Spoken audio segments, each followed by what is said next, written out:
metong kasi ako po kay inspirasyon kaya po kaya kamong Sister Millie. Lalong-lalo nga po kaya kamang yun. May inspirasyon kaya po. Nga sabi na po, Pablo, di ba? Yan, sinarap niyo ako, anak po. Kaya maging inspirasyon po natin, mga kapatid po natin sa pananampalataya na walang sawang gumagawa sa ubasan ng Panginoon. Kaya simulan niya po na may harap kami mo po. Kanina po may harap po na dahil ng panahon, sana may gabon kami. Yung magkasawang po nga po gino, kaya biyaya, kaya pulo po sa isipan na may hakalang kami pong gabon na makalilig kami mo po. Ala, kami pumayari na kong iyasawa. Kaya po isa kaya po kaya kasakitan. Kaya po, kaya po mangarap kami. Pigpalain na kaya pong balik. Alam po makakabra ni Brother J. At yung kaya mo po Kenny. Kaya ang halagang 700,000 na ako ba? No, pero hindi po talaga kinuha ito. Dahil may pasimula ako po kung ipatalakan balik. Kaya sa aking ako ginumiha kalipod kami po pandemic pa po kaya minabas po pandemic. Kaya nakalipod kami po siguro at saka 300,000. Kaya simulan niya po balik o po 50,000 hanggang minabot siya po kaya ang 700,000 na ni-amaze ko po no kanya po may batang tao. Kaya dati po okay niya po, i-share niya po itang picture ni. Dati po kasi hindi niya po nga palikrado, niya po hindi niya na kaming nga po ginong biyaya, kaya po simpleng bali, niya makiparanas na po na kawani kami po bataan, balo ni po ipan, biyaya niya sawa. Kasi po yung tutunan po talaga yan, nas na niya nung po makakawani kayo bata, ababalo tawag po nung makanalo pong mananakaran bilang niya po pamilya at na-budget. Kaya, Sister Francis, okay na ba? Hindi po yung picture na nung ka rin po, may umpisa kami po pong mag-picture-picture, sobrang na kaya po saya, sobrang na kaya po tula, yan po yung salami, yan po yung kwarto, sakto kaya po pong Miguel, gabi pong may papamilya, yung pong salami, yan po po, alam na mesa, nakamahan kaya po kaya wala pa, kaya anyang linipat kami po ng apartment ng Sister Emily, nakapukatulang-katula kasi pangarap ko po na dating ganon po tatong magpas, mag-New Year, o naman po yung okasyon, makapagtawo ko po king lamesa. Kaya niya pong binigay ang lamesa ng mga kong salamin, nakapukatulang-katula kasi may tupad po yung pangarap ko na makapagluto po niya. Yan po ang ganito po yung picture ID, binayayaan na kaya pinatong ginunong na makapagpatala ka na balik. Ngayon po banwangay ni ay hindi nga po yung biyaya nga po ginukeng Benny na ayan na po yung ngayon pagpapalali nga po ginana every po lubos isipan na ibiyaya po kaya kami. Amen. Yan na po yung biyaya na po nga po ginuk kaya minupuwari ako, minupuwari Brother J. Para sabi po, bago po na bayo yung po magawa yung balay ngayon. Hindi mo na yung may pagawang balay, Sister Raquel po itong isang ni Carol. Hindi pabulis na po ni Sister Raquel, kaya po kung kumasana ng Brother Rat.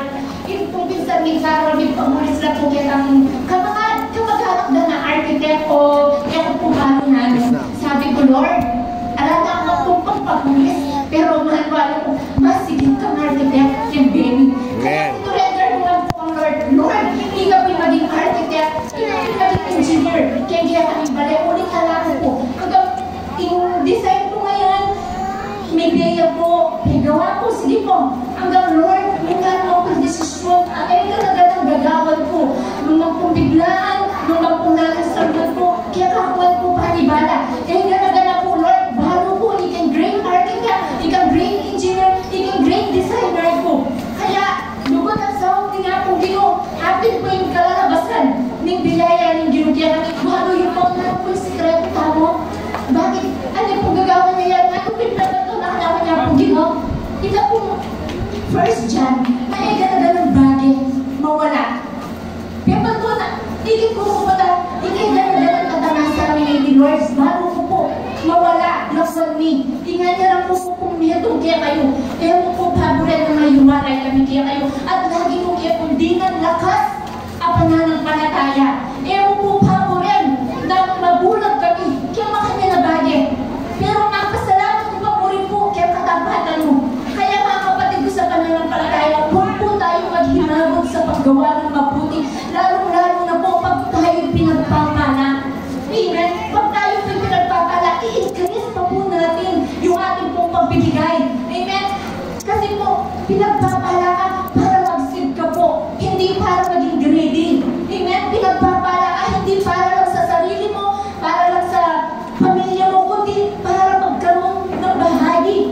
maging pagpapala din po sa iba. At lagi po nating ibalik, lagi po tayong maging humble, lagi po nating aminin na ang lahat ng ating pong mga natatanggap ng pagpapala ay laging galing naman sa Panginoon. Kaya napakahalaga po na magkaroon po tayo ng takot at paggarap po sa Panginoon. Lahat po yan, sabi ko natin ng Proverbs 16:3, commit everything to the Lord, amen? And He will establish your plans.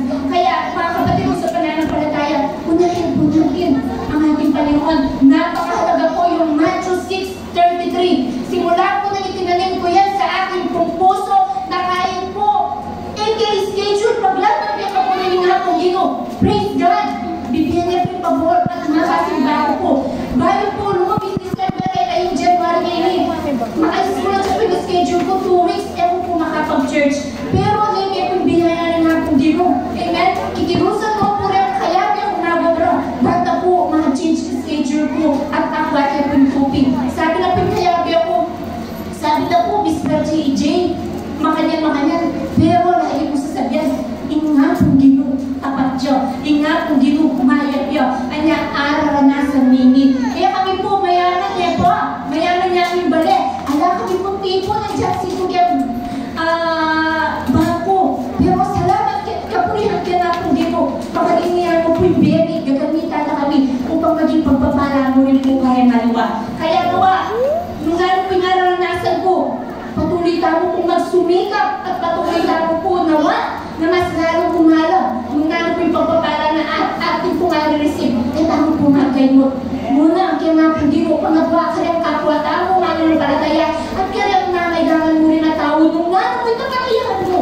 Amen? Kaya naman, nung interview, ay magagawad. Pero nung review mo naman, sabi natin po pastora, bakit kaya ka makibahan? Kaya lahat ay babalik kaya po kaya nga po din. Amen.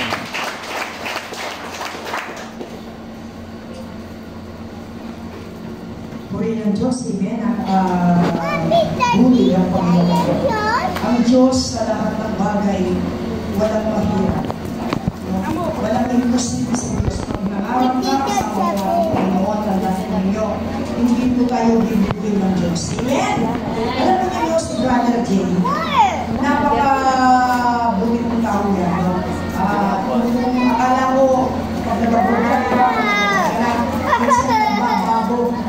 Diba meron ka pag naka-alas ka na, nakagod ka na, mamawag ka na maraming pera, minsan, magmarhong na lang. Amen? Pero po, hanggang po ninyo, si Brother Jay, pinatutuhan po namin yung pastor, lahat po, ng nag-aabot, kaya kasama po natin. Pero ito ang sinubukan po namin. Sinubukan po namin si Brother Jay, pag mayroong gastos sa church, hindi po magagawin isip. Pag sabi Brother Jay, kay gawa niya pastor ni, makanyan. Ay, po. Alaya po mali. Po malambat, pag sinabi na, mali lang ka po Waldo. Bino. Makailangan yung opisina tamo. Biniro niya mo po. Kaya niya mo po pastor Irene. Minsan, ay sabi na po, sige, sabi na po, sabutan din itang pasbon, sinabot din po. Ay, po pasang lapitan. Bukas yun. Lalo na po pagdating sa church, no? Talaga po yun ang nakita namin kay Brother Jay. Kaya sa anong sagot niya, God, nakalagang salamat. Sana yung Lord ay magbalik niya ka natin specific. Ganun po lagi sinasabi ko. Mali po na iba na, pastora, inakman hindi na makaluni. Nung inilibat mo naman ng Lord. Pachimami ako, babalik na naman Lord, yan ako. Ito po sabot na. Gambasa niyo po rin na akong chapter. Kaya siguro, yung pinapangarap nilang mag-asawa, yun ay binigay ni Lord. Amen. Kasi pag nangangarap ka, kailangan lagi mo kasama sa Lord. Amen po ba? Kaya ang bawat ating pong natatanong yan, hindi po natin dapat ipagbalaki. Naalala po natin ang LA, 1 million doon ang kanilang mga kaibigan, pinakayo, pero wala silang Diyos. Amen? Delight nila aming sino pong gusto magpapala ng Panginoon? Amen. Talaga po makakabis. Ito na sinabi ng Pastor Irene. Mo ba yung mga lamaan pa ng Biblia? Magtaka mo. Di ako dalas po na experience niya sa Malaysia. Marilokya po yung nangyari. Pero pag ina po ilang kabayanan ako, may mga pabre. Basta, pero mo, ibigay para kayo, ang kaya kabastos. Kaya kabastos ka rin mangay na ating kang pera. Mandam lang. Mo ang gato. Kasi nga kung ginit tatalakira. Pero kung ginakatanan niya akong mo ang gawa. Kaya kayo po mga kapatid, kaya po kumawa ng pag-asa. Nahinggalay yung mga niya ay po sasabi mga Christian kayo. Ay sabi mga niya ko mga biyayan. Basta meron mo, pinapumino yun. Pakalan. At meron mo, kita mo. Pagbibigay. Kaya mo yung marano. At maglingkod tayo tutupon. Ganang pangalan. Otra. Ako pala, tutupon sa sabihan sister nila po. Pastor ay hindi. Tutuloy kami na. Kaya ko mawa ng pag-asa na. Yan yung ay, pamilya, wala naman. Ay, paano lang ka? Hindi naman ang mga pangyarihan. Dahil tawag, hindi nga po gino. Basta tuloy sa sabihan. Pastor ay number 1, susi. Pagbibigay. At pamanyaw. Hindi manyaman. At ako, birthday ko po niyang biyernes sa 54 na ako po niya, pero hindi ko pa po kilala. Kaya nakapunta ako sa lahat natin niya ng pagkakalaw. Inabot yung aldo ba magbiyahe ko. Nagsalamat yung kalakasan, lalo-lalo po pamilya ko na initas na po, lalo-lalo po. Nanay yung 2025 at maghinuho kami. At matatakwa po kami sa aming pananampalataya. Kaya kung pitabahin yung tagi po yung lalabot ang inspirasyon ka kaya damo ko. Nagamaw na, update na po na akong pastoran salamat sa kalamupan. Ako kung kakain din magpagana, malang po ilang pahingan. Salamat lang po, gagana. Yan na ako, professional teacher na ako, pero salamat ko lang yan, dinanas ng pastoran nila. Ay, hindi po katagumpayan niya ako. Ang po, pinitaki ako kung bibigyan ka na, yan po. Ita po may ibang tingin, bali ako ita po kinain akong tingin, kaya pitriya mo. Meron niya mo kung sinipon, yan po. Tagumpay na po. Kaya pitriya, alayan kaya bang nyabang. Makasurtyan ko po kakayos yan. Sabi na po na security yan, ibalaya na. Okay po sir, alam delay, alam na ano, okay po. Huwag takay po lang po. Karang yung gano'n makuha kasama po mga nyan naman po ako po kaya mangyabang na ako. Kaya napakasarap po lang mayaman ka, kaya mayabang. Simpleng tao po. Kaya tayo po yung nanangalan na. Ang mga nanangalan exploration. Yung exploration natin. Pangunguna ko lang yung sister na nagigawin na. Kaya paano ko lang yung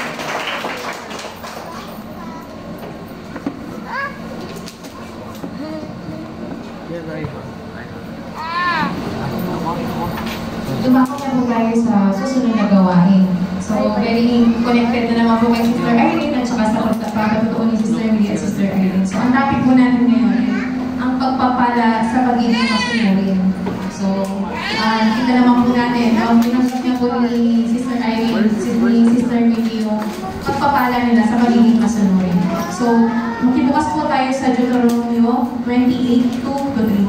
Sinabi po ito, kung susundin lamang ninyo si Yahweh na inyong Diyos at tutuparin ang kanyang mga utos, gagawin niya kayong pinakadakila sa lahat ng mga bansa sa balat ng lupa. Sa 3, mapapasa sa inyo ang lahat ng pagpapalang ito kung susundin niyo ang Diyos niyo si Yahweh. So, kapag pinasa po natin sa Deuteronomio, yung sa 28:1-14, so makikita po natin doon yung kapangyarihan sa atin, kapangyarihan ng Diyos sa ating pagsunod. So, sa verse 2, sinabi po ito ng Panginoon dun sa nag-set noon sa senaryo ni Moses.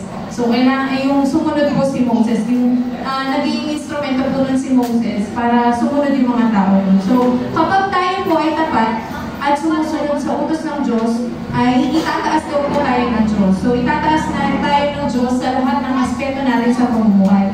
So, isa sa mga utos ng Diyos ay ang pagbibigay.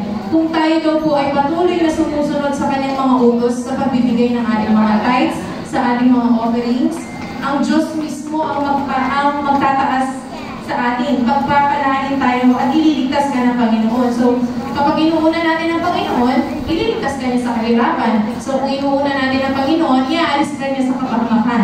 So, halimbawa, may nakasama kang mayabang, may nakasama kang nangungutya, may kasama kang minamaliit ka ng iyong or mismo, sometimes tayo mismo yung minamaliit. Nadadanasan natin yung minamaliit tayo ng ibang tao. So, hindi natin kailangan gawin yung ginagawa nila. Just to prove them na you are right.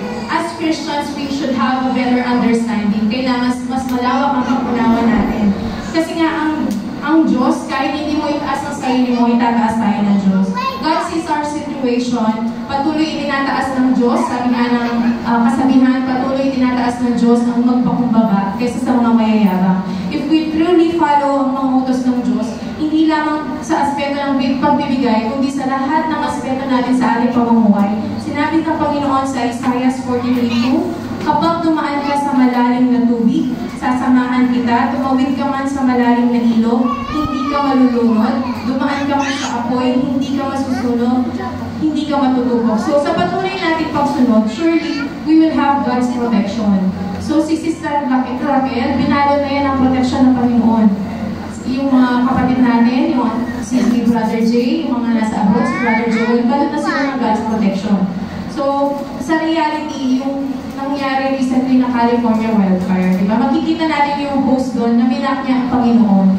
If you watch yung sa TV, na minak niya ang Panginoon, tapos all the audiences were laughing, tumatawa sila doon sa ginawa ng host. So, after just 2 days noon, nagkaroon ng rap, nagkaroon ng sunog. So, nakakita rin po ako ng video na during the fire, merong mga tao na sumisigaw sila, they're praying, tinatawag po nila ang pangalan ni Jesus na tulungan sila ng Panginoon. So, after the fire, umalik po sila sa bahay nila na safe po yung bahay nila na hindi nasunog. So, sa patuloy nating pagsunod, ano man yan, masunog man ang lahat, tayo maliligtas tayo ng Panginoon. So, tulad din ng nangyari, I think 3 years ago, kung sa Brazil po yata to, parang Devil's Parade. Nagkaroon ng Devil's Parade. Imagine po yun, sineselebrate nila yung devil instead of God. Tapos after that day lang po, hinahapo yung lugar na yun. So huwag po nating hamakin, subukin ang Panginoon. Kasi, kaya po in just one blink of an eye, kaya pong tanggalin sa atin yan ng Panginoon. Kung ano man yung tinatamasa mo, kung wala ang puso mo sa Panginoon, kahit gaano ka ka-powerful, kahit gaano ka kalakas, kayang alisin ng Diyos ang lakas mo. Malakas ka ngayon, pwede ka magkasakit bukas. Nakita naman po natin ang daming artista, ang daming famous celebrities na nasunugan ng bahay. We cannot bring all these material things in heaven kapag tayo po ay hindi sumusunod sa utos ng Panginoon. Ano lang ba ang madadala natin? Yung pagsunod natin, pag-obey natin sa Panginoon. Mag-imbak tayo sa langit ng kabutihan. So in 1 Peter 9 na, kaya kunin po sa atin ng Panginoon. Kaya pag ikaw ay binibless ng Panginoon, it should always come with a responsibility. Kapag binibless ka ng Panginoon, kailangan ibalik mo sa Panginoon. Lord God can bless us abundantly sa lahat ng aspeto natin sa buhay. Financial, physical, material, spiritual, mental, at emotional. Sabi sa Hebreo 13:16, at huwag natin kaligtaan ang paggawa ng mabuti at pagtulong sa kapwa sapagkat iyan ang alay ng pinululugan ng Diyos. Kapag tayo ay binbless ng Panginoon, let's use this responsibly. So, ang dami mong kinika, ang daming pumasok na pera sa'yo, pero ang ginawa mo, pinabili mo ng alak, pinabili mo ng bisyo. So, sinayang mo yung blessing ng Panginoon. Nag-overspend ka. Ay, kanakalpukan namin ha. Sige, bili. Nag-overspend ka na nakalimutan mo, i-provide mo na yung mga needs mo. So, wala ka nang pagbayad dun sa mga needs mo. So, when God blesses us, we have to give back. unang-una, we have to give back for our Lord, and we also should be an instrument to be a blessing to others. Kailangan kapag binibless ka ng Panginoon, marunong ka rin mag-bless ng ibang tao. Not just in terms of money. Halimbawa, pwede yan makita sa small things, like nakikita mo yung matanda lumilipat sa daan, hindi siya makalipat. So you can lend a hand para tulungan mo siya makalipat. Yung kaklase mo na walang baon, pwede mo siyang i-share. So as early as yung pinakabata, di ba, natuturuan na natin sila na sharing is caring. Kapatid mo na walang pambili ng ulam, meron ka namang sobra, why don't you give them?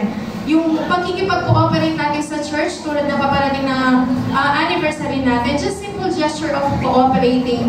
Yun sa hindi na natin pinangihirapan na maningil ng papaya ng t-shirt yung ating mga kasamahan is a form of kabutihan. Helping ang mga anak na simpleng pagtulong sa household chores, pagbugas ng pinggan, paglinis, pag-ano ng mga damit nila is one, I think it's a kabutihan din yun because tulad nga, di ba, cleanliness is next to godliness or just simply being kind. So, hindi naman natin alam lahat ng nararanasan ng ibang tao. They might not say kung ano talaga yung nararamdaman nila. Huwag naman natin silang husgahan. Huwag naman natin maliitin yung mga ibang tao. Kung patuloy lang tayong magiging masunurin sa mga utos ng Diyos, patuloy tayong itataas ng Diyos, and we will always and surely receive His love, guidance, blessings, and protection. Kaya, ibinabalik ko na po lahat sa ang kumpurihan sa ating Panginoon. Tayo po lahat ay magbigay po. Tayo po lahat ay kumiyos, magbigay sa ating Panginoon.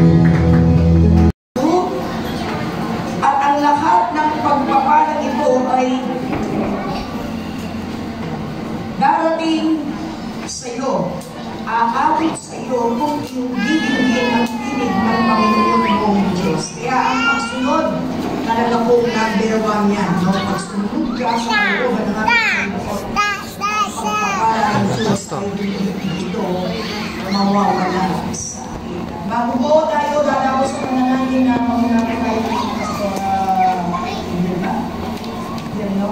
at magkakaroon naman po tayo na second love offering, gawa na po namatay po yung namatayan po yung mga miyembro ni Pastor J, yung mga Aquino family. No? Sabi nga, pero grabe yung pagpapala ni Lord. Amen. Nandito yung pabor lagi ng ating Panginoon sa bawat ating mga kapatid.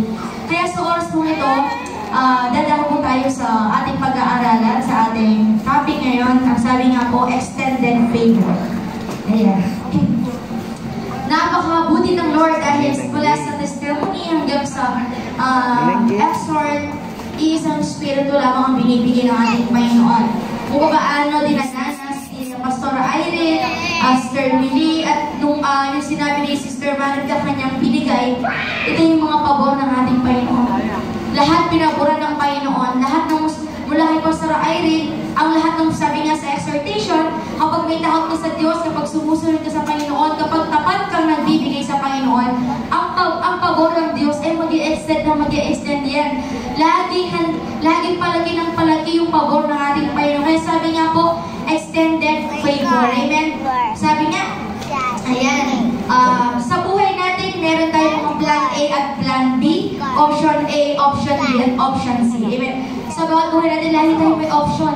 Lagi tayong may bahala. Amen? Nakakaroon na tayong mga plano, mga choices sa bawat buhay natin. Kaya tingnan po natin yung lalaking nasa picture na yan. Ayan. Meron po siya mga directions. Nasa gitna po siya. Yung yellow na yan ay ang Panginoon na yung daan patungo sa kalooban ng Lord. Yung yellow na yan ay yung daan kung saan susundin mo ng totoo ang Panginoon. At yung dalawang araw na yan, yan yung mga choices natin sa buhay. Yan yung mga plano natin sa buhay. Yan yung mga lagi nating pinipilit sa bawat. Yes, Lord. Napakadali sabihin, pero mahirap gawin. In the app na nandyan na, there are always in mga Christian. Amen? At bago po tayo, nalumos na patuloy sa design ng Diyos na pinagawa mo siya sa Baylin.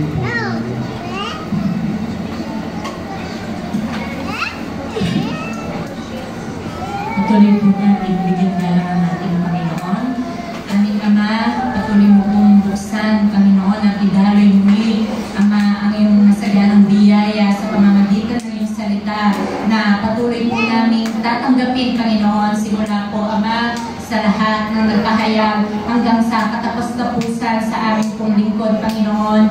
Anoy mo po ang kanyang labi, Panginoon, at patuloy mo po, Panginoon Diyos, idaloy ang iyong dakilang kapangyarihan na patuloy na itanim sa aming pong mga puso at isipan, Panginoon, Ama, ang iyong mga salita na aming po, Panginoon Diyos, sa mga lalakaran habang kami nabubuhay sa mundong ito, Panginoon. Pagpalain mo po, Ama, ang kabuong mensahe na patuloy, Panginoon, Ama, na dadalhin ng iyong lingkod. We praise you, Lord. We thank you in Jesus' name. Amen. Yung po Diyos at napakaganda po yung mensahe. So, again, matatapusin na lang sinabi ko sa akin ng Tumaka. Ito na inaasahan kita. Pero hindi po ako mag-iwasan. Tapos nito kasi yung oras na ito. Ang parang rito, may makita tayong mensahe doon. Sabi nga ng Panginoon, obedience is better than sacrifice. Kaya kailangan dito makikita po natin dito yung example na si Abraham mula sa kanyang kapag-anak, sa kanyang magulang, at maging sa kanyang anak. Amen. Masunod siya na walang pagre-reklamo. Amen. Amen. Amen po ba? Amen. Kaya tayo kapatid magulang na gusto ba rin yung kaligtasan? Amen. May sinabi ang Facebook, ang bahay mo daw sa langit ay $100 bibili mo. Kasi nung gusto magbili ng $100. Ba dito sa Facebook yun? Isang pastor ang nagsalita. Sabi nga kay pastor, hindi pastor yan.